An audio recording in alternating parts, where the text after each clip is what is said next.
Hi, this is Dr. Brad Makama with Southernmost Foot and Ankle Specialists. We're going to talk today about ingrown toenails.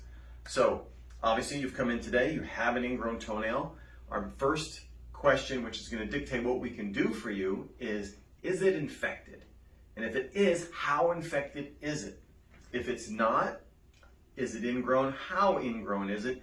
Is it long term? We're going to ask you those questions of, is this your first time ever having an ingrown nail? Did you cut it wrong? Does your nail curl like this and you've been clipping this corner for years and years? So what we want to determine first is if this is raging infection, red, hot, swollen, horrible infection, we're going to probably need to numb up the toe, remove the toenail completely, and put you on some antibiotics. If it's just one side of the nail, we can actually just remove one side of the nail and start some antibiotics.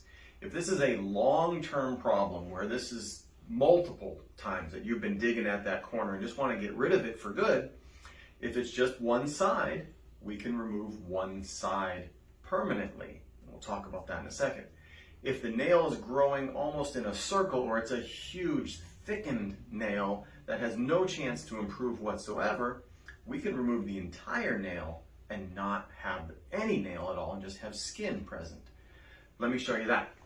Over here, typically what we're going to see is an ingrown toenail, and what we need to do with this is loosen up the edge here.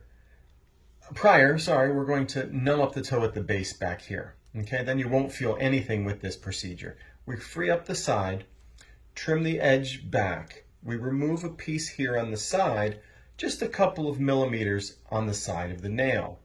If it was infected, we would stop here and let this heal and grow back in and grow another nail. If this was a long-term problem, we would then add some acid to this side. By adding acid, we kill the root and the nail will never grow back, just on this side, be slightly more narrow, but basically a normal looking nail, just no more hooked in ingrown edge. So those are the treatment options, and a lot of it is based on, is this your first time or your 20th time having an ingrown toenail? And we'll talk about that in a minute. And we can make it permanent, whether partially permanent, just on the side, just a little bit, or the entire nail and have no nail. In those cases, it's usually when the nail is extremely thickened and has no chance to grow, or it grows in a complete circle, or sometimes it grows straight up in the air. The procedure of the permanent, about 2 weeks up to 4 weeks of just changing a band-aid, depending how extensive that we need to go. We'll go over all these instructions with you, and I hope your toe feels better soon.